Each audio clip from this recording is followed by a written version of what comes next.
नमस्कार, मैं संदेश नेमा और आप देख रहे हैं खबर समय जगत। तो आइए नजर डालते हैं आज की ताज़ा तरीन खबरों पर। मध्य प्रदेश कांग्रेस कमेटी के अध्यक्ष जीतू पटवारी ने केंद्र सरकार की 2026 की जनगणना के साथ जातिगत जनगणना कराने की घोषणा को सामाजिक न्याय की दिशा में एक क्रांतिकारी और ऐतिहासिक कदम करार देते हुए भारतीय राष्ट्रीय कांग्रेस के वरिष्ठ नेता राहुल गांधी की दूरदर्शिता, अथक संघर्ष और जनहित के प्रति उनकी अडिग प्रतिबद्ध की जोरदार प्रशंसा की है। यह फैसला एक केवल प्रशासनिक निर्णय नहीं बल्कि राहुल गांधी की उस सुचारू और बुलंद आवाज का परिणाम है जिसने भाजपा सरकार को बार बार घुटने टेकने पर मजबूर किया। मध्य प्रदेश की धरती से हम गर्व के साथ कहते हैं कि राहुल गांधी की यह जीत हर ओबीसी, दलित और आदिवासी के लिए एक नई उम्मीद की किरण है जो दशकों से अपने हक से वंचित रहा है। जीतू पटवारी ने भाजपा सरकार पर तीखा हमला बोलते हुए कहा कि राहुल गांधी ने जातिगत जनगणना को सामाजिक समानता का आधार बनाकर इसे न केवल राष्ट्रीय विमर्श का केंद्र बनाया बल्कि भाजपा की वंचित विरोधियों नीतियों की पोल खोल दी है। 2023 से 2024 तक उन्होंने संसद में, रैली में, प्रेस कॉन्फ्रेंस में और सोशल मीडिया पर इस मुद्दे को आंधी की तरह उठाया। तेलंगाना के जातिगत सर्वेक्षण के एक पारदर्शी और समावेशी मॉडल के रूप में प्रस्तुत करते हुए उन्होंने 50% आरक्षण सीमा को हटाने की मांग उठाकर भाजपा की दलित पिछड़ा वर्ग विरोधी मानसिकता को ललकारा है। यह राहुल गांधी का अडिग संकल्प और मध्य प्रदेश कांग्रेस के साथ था जिसने भाजपा को इस ऐतिहासिक फैसले के लिए मजबूर किया था। हम मध्य प्रदेश की जनता की ओर से राहुल गांधी को इस शानदार जीत के लिए सलाम करते हैं। पटवारी ने जोर देकर कहा कि जातिगत जनगणना की यह जीत राहुल गांधी की उस सत्ता लड़ाई का हिस्सा है जिसमें उन्होंने बार बार भाजपा सरकार की जन विरोधी नीतियों को न केवल उजागर किया बल्कि उन्हें वापस लेने के लिए बाध्य किया। कर रहा हूं मैं, वो कर रहा हूं। सब कहते हैं मैंने टोल बंद कर दिया। सब में शब्द उनका बीजेपी नहीं आता, मोदी जी नहीं आता, मैं आता। उनने क्या कहा था? गडकरी जी ने कहा था कि जो करेगा जात पात की बात उसको मैं मारूंगा लात। कहा था, वीडियो है, भेज दूंगा। फिर हमारे शिवराज जी ने भी कहा था, ये मोहन यादव जी ने भी कहा था। मोहन यादव जी ने कहा 4 जातियां हैं, एक जाति है किसान, एक जाति है गरीब, एक जाति है युवा, एक जाति है महिला। ये जातिगत जनगणना वाले क्रिटिसिज्म किया था, सबने पता है, खरीद दिया, आपने देखा होगा। फिर योगी जी ने इससे बड़ी बात कही कि ये जो जातियों की बात करते हैं, जातिगत जनगणना की बात करते हैं, ये रावण और दुर्योधन का इनमें डीएनए है। क्या बोला था? रावण और दुर्योधन का इनमें डीएनए। ये योगी जी का एक वक्तव्य था। इसमें आरएसएस ने भी कहा था। आरएसएस ने कहा था, सब वीडियो है, सब निकाल लिए अभी मेरे, इसके बाद फिर जारी कर।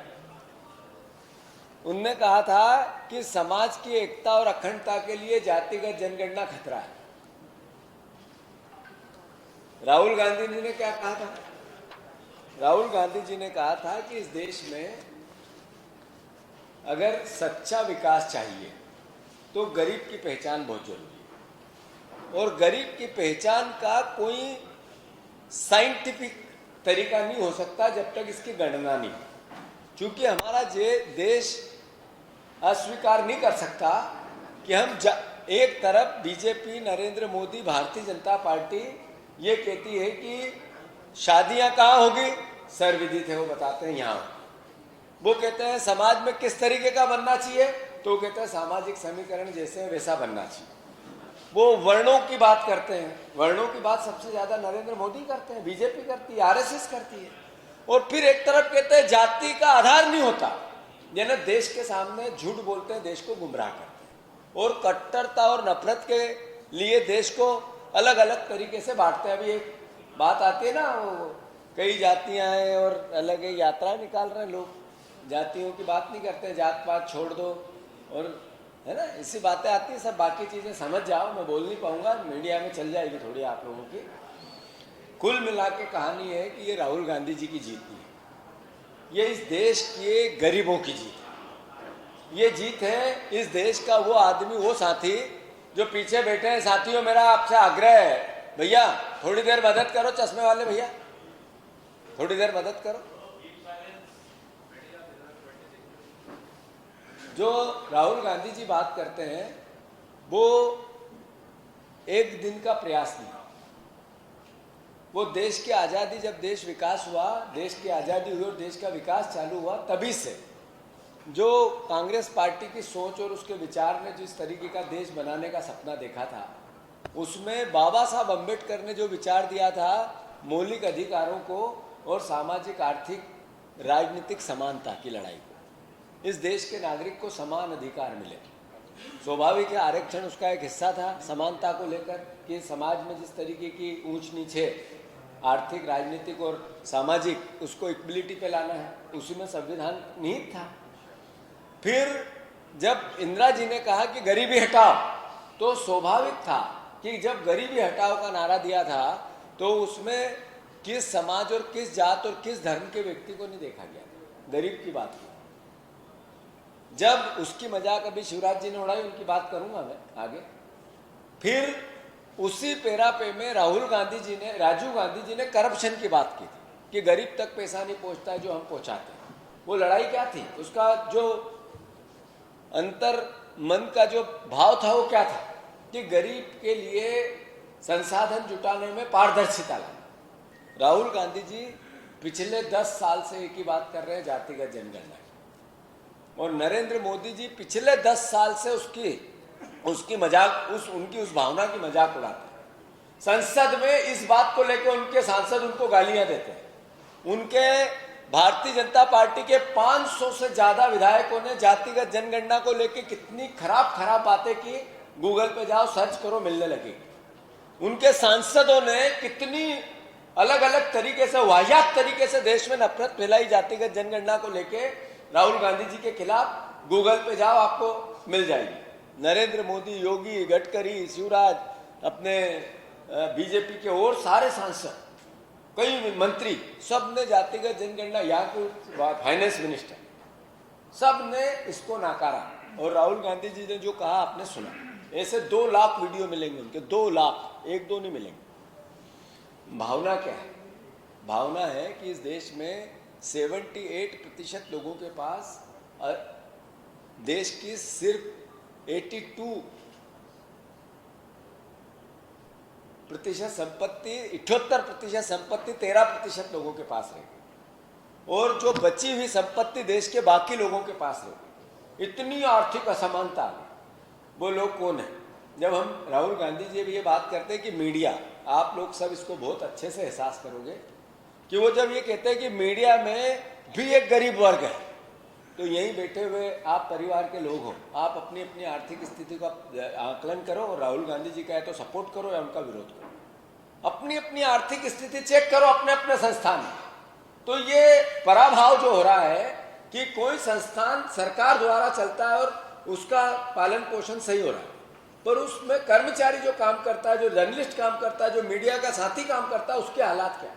अगर ये बात राहुल गांधी जी इनडायरेक्ट करते हैं तो क्या गलत है? जो अलग अलग जातियों में हम ये कहते हैं आरक्षण 10 साल के लिए था, 20 साल के लिए था, 30 साल के लिए था, फिर भी आरक्षित वर्ग का आदमी ही गरीब क्यों है? क्यों वंचित है? क्यों लाभ नहीं ले पा रहा? क्यों उतना पढ़ा लिखा नहीं हो पा रहा? देश के खजाने की ताकत उस मीडिया के कर्मचारी के लिए, और उस आरक्षित में कर्मचारी जो काम करता है, जो जर्नलिस्ट काम करता है, जो मीडिया का साथी काम करता है, उसके हालात क्या है? अगर ये बात राहुल गांधी जी इनडायरेक्ट करते हैं तो क्या गलत है? जो अलग अलग जातियों में हम ये कहते हैं आरक्षण 10 साल के लिए था, 20 साल के लिए था, 30 साल के लिए था, फिर भी आरक्षित वर्ग का आदमी ही गरीब क्यों है? क्यों वंचित है? क्यों लाभ नहीं ले पा रहा? क्यों उतना पढ़ा लिखा नहीं हो पा रहा? देश के खजाने की ताकत उस मीडिया के कर्मचारी के लिए और उस आरक्षित साथी के लिए क्यों नहीं होना चाहिए? अभी अदरवाइज मत लेना इस बात को, जो जिन 13% लोगों की मैंने बात की जिनके पास 78% संपत्ति, अगर आप उनकी लिस्टिंग करेंगे तो वो आरक्षित वर्ग में से नहीं आते। क्यों? अगर ये लड़ाई राहुल गांधी जी, कांग्रेस पार्टी जिसने हमेशा से गरीब के साथ की बात की, गलत किया। एक ब्राह्मण परिवार का साथी रोज मंदिर में पूजा करता है, हम लोगों को भी भगवान से मिलवाने का, आम जनता को काम करता है, प्रार्थना से जोड़ता है, ईश्वर की आराधना से जोड़ता है। जब उसकी बेटी की शादी होती है तो वो जो उनके उस मंदिर में आगंतुक रहते हैं, जो दर्शन करने आते हैं, उन्हीं के पास वापस जाता है भिक्षा मांगने की मेरी बेटी की शादी थोड़ी मदद कर। क्या उस ब्राह्मण साथी का अधिकार नहीं जो गरीब है कि खजाने का द्वार उसके लिए खुले? राहुल गांधी अगर ये बात करते हैं तो क्या गलत करते हैं? क्या गलत करते हैं कि इस देश में किसान जो 80 करोड़ जनता है जो सरकारी राशन पे, उसके लिए खजाने के द्वार सिर्फ इतना है कि तू सरकारी राशन ले ले 5 kilo 10 kilo 15 kilo. Ladli Behna सिर्फ इसके लिए कि 40 रुपये रोज तू ले। लाडली बहना के 1200 रुपये मिलते हैं, 40-42 रुपये रोज। 42 रुपये रोज उस गरीब को देना है। सबका साथ सबका विकास। लाडली बहना का साथ दिया, उसको 42 रुपये रोज दिए, और 13% लोगों का साथ दिया, उनको अरबों खरबों 2-2 4-4 5-5 लाख गुना प्रॉफिट दिया। तो अगर ये लड़ाई जातिगत जनगणना के माध्यम से राहुल गांधी जी लड़ते हैं तो कोई गलत बात करते हैं? मैं आप सबसे आग्रह करना चाहता हूं कि ये न्याय की लड़ाई, सामाजिक, आर्थिक और राजनीतिक समानता की लड़ाई। राहुल गांधी जी, जब हम संविधान की अभी हमने रैली निकाली जो पूरे देश में, ग्वालियर में भी निकली, मूल भावना क्या थी? संविधान की रक्षा की, जो अलग अलग तरीके से नरेंद्र मोदी, भारतीय जनता पार्टी और उससे लगे हुए लोग रोज प्रहार करते हैं संविधान। तो लड़ाई उस बात की। साथियों, मैं इतना अनुरोध करना चाहता हूं कि जातिगत जनगणना का संकल्प सिर्फ राजनीतिक भाव नहीं, देश की उन्नति, देश की आर्थिक समृद्धि, देश की सामाजिक समृद्धि और अल्टीमेटली देश का जो हैप्पीनेस इंडेक्स है वो सबके लिए हो, कि कुछ लोगों के लिए नहीं। ये लड़ाई है जातिगत जनगणना। जैसा राहुल गांधी जी के लिए नरेंद्र मोदी, बीजेपी, अदरवाइज मत लेना आप सब, तो मैं माफी मांगते हुए कहता हूँ आप सब भी सम्मिलित रहते हो। जब वो बात करते हैं कोविड की, कि कोविड आ रहा है, हवाई जहाज बंद करो, तो मीडिया के जगत के साथियों ने भी उन्हीं का साथ दिया और राहुल गांधी की मजाक उड़ाई। जब राहुल गांधी जी ने नोटबंदी का विरोध किया और लाइन में लगे, तो मीडिया संस्थान उनका क्रिटिसिज्म कर। मैं बहुत दुख के साथ कह रहा हूं ये बात, जब नरेंद्र मोदी सोशल मीडिया पे अरबों रुपए खर्च करके राहुल गांधी जी को क्रिटिसाइज करते हैं, क्रिटिसिज्म करते हैं, उनको अलग अलग तरीके उनकी समझ पे सवाल उठाते थे, तो मीडिया उनका साथ दे।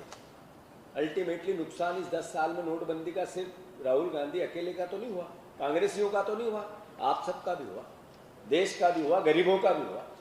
इस देश में ऐसा कोई एक व्यक्ति नहीं बचा, कुछ लोगों को छोड़ के, जिनको इससे लाभ लेना था। वो उद्योगपति 13% जिनकी मैंने बात की, जो बैंकर्स थे, जिन्होंने नोट बदलने में 2 नंबर से तरीके बनाए, वो अरबपति हो गए, नेता हो गए। बीजेपी के जितने सहकारिता के लोग थे वो हो गए, पर आम बीजेपी का कार्यकर्ता भी इससे ग्रसित हुआ, कोई नहीं छूटा। तो राहुल गांधी जी ने जब जो बोला, उनका जब क्रिटिसिज्म चालू किया सरकार ने, बीजेपी ने, विपक्ष ने, उसका दायित्व है, वो करेगी। वो क्यों मानेगी कि राहुल गांधी सही? पर जब मीडिया उनका साथ देती है तो नेचुरल है, स्वाभाविक है, हमारे मन में सवाल आता है कि लोकतंत्र का जो चौथा स्तंभ है वो निष्पक्ष क्यों नहीं होना चाहिए। और मैं अनुरोध करना चाहता हूं आप सबसे कि ये केवल 2 किस्से मैंने राहुल जी के सुनाए आपको, कि जब राहुल गांधी जी ने सवाल खड़े किए, ऐसे 2 ही नहीं थे। राहुल गांधी जी के कहने के बाद नरेंद्र मोदी जी ने कितने फैसले बदले। मैं इस बात को मुझे करते हुए बड़ा फक्र महसूस होता है कि मेरा नेता राहुल गांधी है, कांग्रेस के नेता राहुल गांधी है, देश के नेता राहुल गांधी है, देश के युवाओं के नेता राहुल गांधी है, किसानों के नेता राहुल गांधी है। एक बात नहीं मानी नरेंद्र मोदी ने, ऐसा नहीं है कि केवल नोटबंदी पे उनका चेहरा साफ हुआ, उनका कोविड में अरबों लोग मर गए, थूक दिया किसी ने, फल है उसको चाट के दे रहे हैं। इसमें कौन लोग थे ये अफवाहें फैलाने? उन्हीं जो अफवाहें फैलाने में लोग थे, उनके परिवारजन भी मौत के घाट उतर गए। यही तो लोग थे जो नफरत फैला रहे थे, उन्हीं के खिलाफ तो राहुल गांधी लड़ रहे थे। मेरा आपसे आग्रह है, 4 काले कानून राहुल गांधी दृढ़ता से लड़े, नरेंद्र मोदी बैकअप हुए, देश से माफी मांगी। अग्निवीर योजना राहुल गांधी ने लगातार कहा कि देश के हित में नहीं है। जब नरेंद्र मोदी 3 जुलाई 2024 लोकसभा में राहुल गांधी ने मांग की, 4 जुलाई को सरकार ने शहीदों को, अग्निवीरों को पेंशन चालू की, उससे पहले नहीं की थी। जब ब्रॉडकास्टिंग सर्विसेज बिल वापसी हुई, राहुल गांधी जी ने अभिव्यक्ति की आजादी, आपसे जुड़ा हुआ है, broadcasting services bill 2024, Rahul Gandhi ji ने जब इसका विरोध किया, जो प्रतिबंध लग रहा था यूट्यूबर पे, तो फिर सरकार ने बैकअप लिया, वापस लिया।